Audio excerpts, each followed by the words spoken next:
Je, unahitaji taarifa kamili na uchambuzi wa ndani zaidi? Jiunge sasa katika grupu letu la WhatsApp kwa malipo nafuu kabisa. Utapata uchambuzi wa kila siku, mchana na jioni, update za dunia kwa haraka zaidi, fursa ya kumuuliza maswali Rahby papo hapo na kupata majibu ya haraka zaidi kutoka kwake. Usikose nafasi hii adhimu. Jiunge sasa na uwe mbele ya taarifa kuliko wengine. Tupigie kwa simu namba 0654467177 au tuandikie ujumbe ni unge na Rahby. Tutakuunga moja kwa moja. Kumekuwa na majibizano ya kujaribu kujitoa kwenye makubaliano. Kama kawaida, maneno ya Mwenyezi Mungu huwa hayadondoki. Mnapokubaliana nao, wao hufanya khiana na kuja vingine. Yani wakati mnakubaliana nao, wanakubali kuwa sawa, hii tunakubali, lakini wao hufanya khiana katika makubaliano. Hizi ndio sifa kubwa. Sasa kuna majibizano ya Marekani na Irani. Niliona taarifa moja ilikuwa imeandikwa na Al Arabia, nitakusomea halafu tutakuja kuendelea na hili ambalo nataka kulisema. Taarifa hii inasema hivi: Marekani imetuma ujumbe wa wazi kwa Irani hasa kuhusu hali katika mlango wa bahari wa Hormuz. Vyanzo vya Al Arabia vilisema Alhamisi baada ya mazungumzo yasiyo moja kwa moja kati ya nchi hizo mbili kukamilika kule Doha.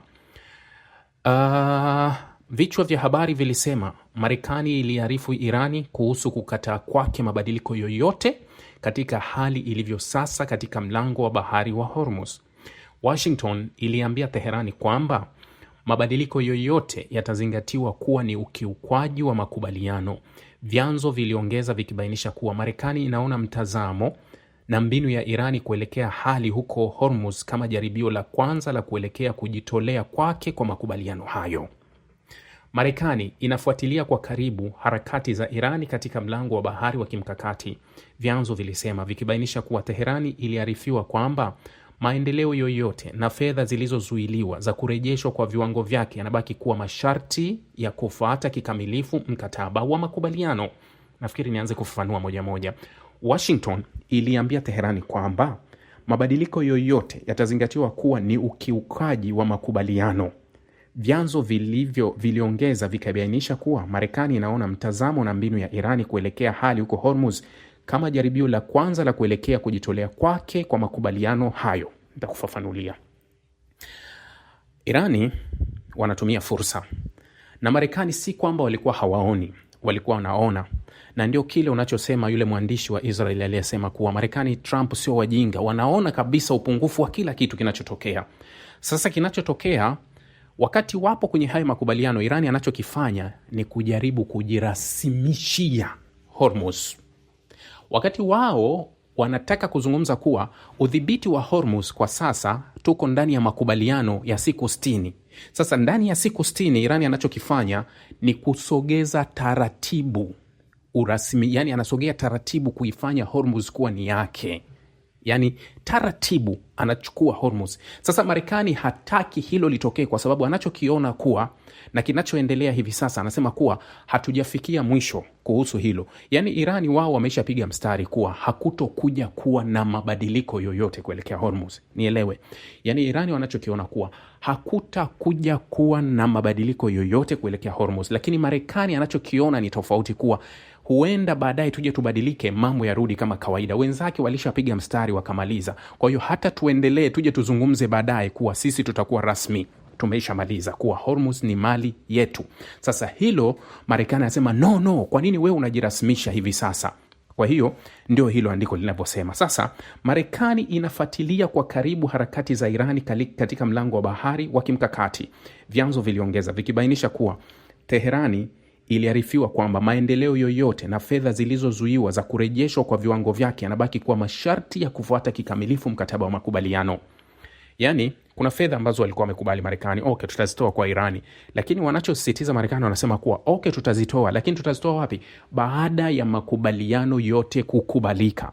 Yani baada ya kutimizwa kwa masharti ya pande zote mbili, kwa sababu kile kinachofanywa na Irani hivi sasa, na mimi nakiona wazi hiki kinachofanywa na Irani. Yani Irani toka mwanzo walivyomwambia Marekani hatutaki kuzungumza, na hatutaki kuongea na wewe. Tuongee. Kwa hiyo wakalazimisha masharti yao yawe ya kwanza yazungumzwe, na ndio ikawa hivyo. Sasa wameendelea kama walivyopanga. Unajua, naweza nikasema kuwa huenda ulikuwa ni mtego ambao Marekani alikuwa hajajua ni mtego, na amenasa kwenye mtego ambao anashindwa kujitoa kwenye mtego. Sijui inaeleweka.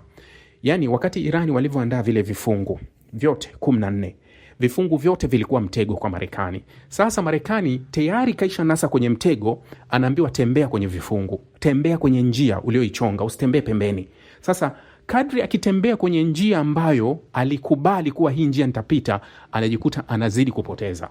Na huo mtego ndio alikuwa amemweka. Haiondoi kile ambacho Donald Trump mwenyewe alishakiri, akasema kuwa wa Irani uwashinde kwenye vita, lakini huwezi kuwashinda kwenye makubaliano. Hili jibu linakuja wazi. Ni kweli kuwa huwezi kuwashinda kwenye makubaliano, kwa sababu kwenye makubaliano watakutoa knockout. Ndio kinachotokea hivi sasa, kuwa katika makubaliano na kile ambacho kilizungumzwa na wachambuzi wengi wakati huo, kuwa kupeleka timu kubwa ya Marekani yenye wanadiplomasia 300 kwa mazungumzo Pakistani, halafu Irani wanakuja na watu kama 70, halafu kiongozi mkuu wa mazungumzo wa Marekani J.D. Vance katika mazungumzo yote ndani ya saa 21 kampigia simu rais mara 12. Yani katika mazungumzo ya saa 21 kapiga simu mara 12 kwa rais. Yani kila baada ya saa moja na nusu alikuwa akipiga simu kumweleza hiki na hiki. Sasa unajiuliza, jopo zima la wanadiplomasia watu 300 waliokwenda pale, ilikuwa hakuna vichwa ambavyo vinaona hivi vitu. Lakini kitu kilicho wazi kuwa, mimi nilishawaambia nyinyi kuwa haya makubaliano, nakumbukeni wakati ninawasomea vifungu vya makubaliano, nilikuwa nikiwasomea kabla sijasema kuwa labda sio rasmi, kwa sababu nilikuwa nikiwaambia kuwa ikiwa haya makubaliano ndio wanaenda kufikia au watatembea katika njia ya haya makubaliano, mbona Marekani kapoteza? Ataifaidika ni Irani, na vyovyote vile Marekani atakuja kugeuka, kwa sababu atanasa sana kwenye huu mtego. Yani kila atapokuwa akigeuka atajikuta kashikiliwa, kila atapogeuka atakuwa amenasa. Sasa hicho ndio kinachotokea hivi sasa, kuwa Marekani hataki kukubali kuwa huu mtego yeye aliandaliwa na akaingia bila kujua. Yani nilishawahi kuuliza kuwa, ulishawahi kufanya biashara, umemaliza kabisa biashara yote, alafu unakuja unastuka unasema nimeingizwa mkenge hapa. Yani kwa nini wakati nafanya biashara nilikuwa sijaona hiki? Ndicho kinachomtokea Marekani hivi sasa, kuwa anashindwa kujua kuwa amenasaje, lakini kadri akijaribu kutoka anaonekana kuwa ni mkorofi. Kwa sababu Irani walishakataa mazungumzo na Marekani, wakasema kuwa haaminiki na hatuwezi kuzungumza naye. Sasa wakati wanamsukuma kuwa haaminiki, yeye akajaribu kuitengeneza picha kuwa mimi naaminika na tunaweza tukazungumza. Unaaminika vipi? Irani wakamwambia sisi hatuzungumzi na wewe. Kwa hiyo Marekani akajaribu kutumia nchi zingine ndio Pakistani pamoja na Qatar pamoja na nchi zingine ikiwemo Uswizi, kuwa nendeni kamwambia tuzungumze. Alivyozungumza Irani wakamwambia kuwa yule huwa haaminiki, sio mkweli, sisi hatuwezi kufanya naye biashara. Alivyorudishiwa akaambiwa bwana huyu anasema wewe sio mwaminifu bana, hamwezi mkafanya biashara. Mimi nawahakikishia safari sifanyi lolote. Kwa hiyo nendeni mkazungumze naye. Wanarudi kwa Irani, Irani anatoa masharti magumu ili akupime. Sasa kwa sababu umeshasutwa kuwa wewe sio mwaminifu, Marekani akataka kuthibitisha kuwa yeye ni mwaminifu na kujionyesha kuwa anaweza kukabiliana na hili. Akarudisha majibu kuwa mimi naweza kukabiliana na hili. Baada ya kurejesha majibu akawa amenasa kwenye mtego. Kwa hiyo Irani wakatumia upenyo na nafasi ya kuendelea kupita pale, wakaendelea kutembea na vifungu. Sasa Marekani anacholalamikia hivi sasa ni vifungu ambavyo amenasa. Taarifa hii inaendelea kusema hivi: hili jambo linakuja huku Irani ikisema Alhamisi kwamba kuingiliwa kwa vyovyote kwa Marekani katika mlango wa Hormuz kutasababisha mwitikio wa haraka, na kuongeza kuwa uwepo unaoendelea wa mali za anga za Marekani katika njia ya maji unahatarisha usalama wa kikanda. Vyombo vya habari vya serikali viliripoti. Yani Marekani alinasa kwenye mtego. Alivyonasa kwenye mtego akakubali kuwa Irani watasimamia mlango wa Hormuz. Sawa. Na yeye akasaini katika yale makubaliano kuwa yeye atapunguza vikosi vyake ndani ya siku 30 na vitaondoka kabisa, na hapato kuwa na tishio lolote la usalama wa yeye kuwa pale au kuonekana kwa namna yoyote. Sasa Marekani anajaribu kuangalia Irani anataka kufanya nini? Maana tumesha kubaliana huku kweli yeye ataratibu hii shughuli, lakini Irani yeye anazidi kujikita katika kujirasmisha. Yani wakati nyinyi mnafanya hivi yeye, yani huu mchezo unajua wanasema what goes around comes around, au what goes around never comes around. No, yani kile unachokifanya kitakuja. Hii michezo, unajua Irani anafanya michezo mingi ambayo Israeli ameifanya. Yani hii ni michezo mikubwa ya Israeli. Tulizungumza juzi nikawaambia kuhusu kule Syria, Golan. Wakati Israeli anakaa pale anasingizia kuwa nipo kwa ajili ya usalama wangu na haiwezekani, analazimisha mfanye mazungumzo. Wakati mnashughulika na mazungumzo, mwenzenu anajenga miji. Wakati nyinyi mnazungumza itakuwaje, anarasimisha, anaweka ukuta, anaweka uzio. Mnakuja kumaliza, mtakuja kukaa kwenye meza ya kuwa basi tukuishie hapa. Ndio alioifanya kuivuruga West Bank yote. Nenda kwenye mkataba wa Oslo wa 1993, utaona makubaliano yaliyopo.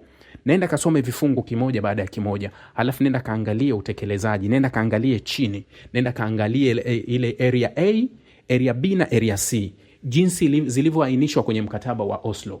Lakini leo zikoje? Israeli amekata kusudi kabisa maeneo, yani anachora kusudi. Wakati mnapiga kelele, yeye anafanya uzio. Wakati mnafanya nini, anajenga, anaweka barabara, anaweka settlement za walowezi, wanaanza kukaa, analeta askari, wanaanza kuwalinda. Kwa hiyo nyinyi nguvu mtatulia, halafu mnaendelea kulalamika, mwisho mnanyamaza, mnakwenda. Kwa hiyo michezo mingi ambayo Irani anaifanya ni michezo ya Israeli. Israeli amekuwa akifanya. Sasa shida ni kuwa mtenda akitendewa anahisi kaonewa. Ndio sasa ulimwengu wa pili wa magharibi, kwa sababu Irani anawafanyia kile ambacho wao wamekifanya sana kwa wengine. Sasa kile ambacho wamekifanya sana kwa wengine hakiwavutii, kwa sababu kinawaumiza. Ndio hiki kinachotokea hivi sasa. Kuwa niliwaambia kuwa, angalia kuwa leo hii Israeli hawezi kufanya vitu vingi kwa sababu Irani anatumia njia ya Marekani kumdhibiti Israeli. Yani Israeli akina nani, Irani anamkumbusha Marekani, mchunge mwanao. Hiki na hiki umekiona alichofanya. Marekani anatumia nguvu kwa Israeli kufanya hivyo. Ni michezo ya Israeli aliyoitumia kwa dhibiti yani maadui zake kupitia Marekani kwa miaka mingi. Aliwadhibiti Uturuki, amemdhibiti Misri, Saudi Arabia, Irani, Pakistani. Washirika wengi aliwadhibiti katika njia hiyo tu ya kumtumia nani? Kumtumia Marekani. Sasa Marekani na nguvu yake sasa anatumika na Irani kumdhibiti Israeli na washirika wengine. Kwa hiyo hii ni michezo ambayo kiasili wao ni wameipika, wao wameiasisi, kila kitu kinaendelea. Sasa hii taarifa inaendelea kusema kuwa anasema hii inakuja huku Irani ikisema Alhamisi kwamba, sawa, hii nisha kusomea, inasema hivi: makao makuu ya Khatam al-Anbiya ambayo huratibu shughuli za vikosi vya jeshi la Irani yalisema hivi: meli zote za mafuta na za kibiashara lazima zifuate njia zilizoteuliwa na Teherani kwa ajili ya kupita salama kwenye mlango wa bahari, na kuongeza kwamba kupotoka au kushindwa kufuata itifaki za usambazaji kutakabiliwa na jibu la haraka. Na hii ndio ilisababisha ile taarifa nilikusomea jana au juzi kuwa hapakuwa tena na meli zilizopita, zilikuwa 00. Kwa sababu gani? Au Khatam al-Anbiya ambao ni IRGC walisema kuwa meli yoyote itakayopita kwenye njia ambao sio tulioiratibu sisi, hatuihakikishii usalama. Manake nini?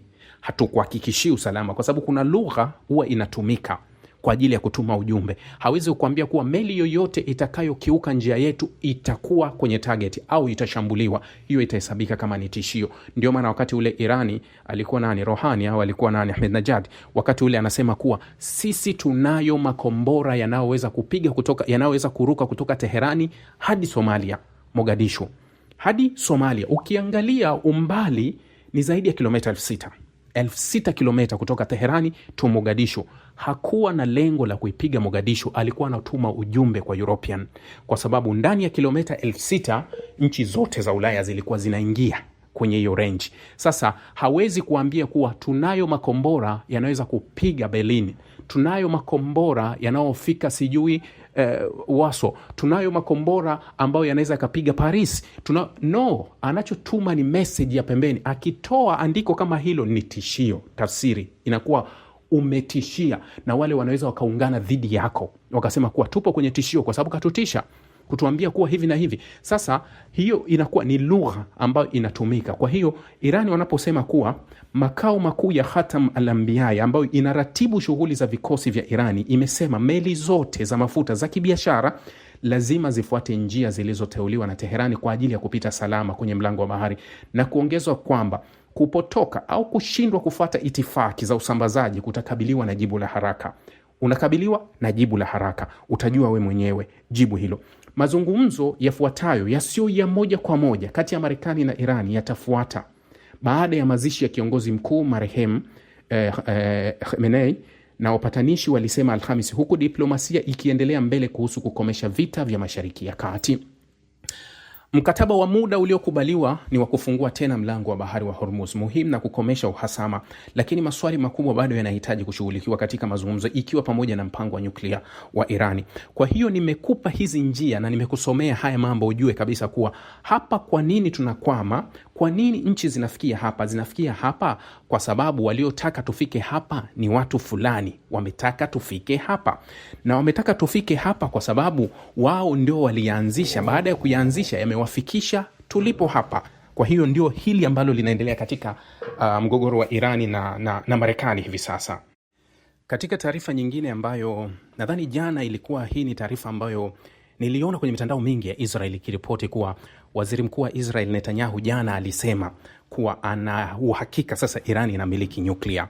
Acha zile hadithi kuwa Irani baada ya wiki moja itakuwa, Irani baada ya wiki moja, baada ile. Nadhani Netanyahu ameingia kwenye mawazo ambayo nimekuwa nayo. Unajua jana alitoa hiyo taarifa. Sasa nilikuwa nikifuatilia leo siasa ya ndani ya Israeli, nikamwona mkuu wa zamani wa jeshi la Israeli ambaye sasa hivi ni kiongozi wa upinzani Gadi Eisenkot alikimshutumu waziri mkuu kwa kutunga madai kwamba Irani ina silaha za nyuklia ili kuweza kuwatisha tu umma wa Israeli.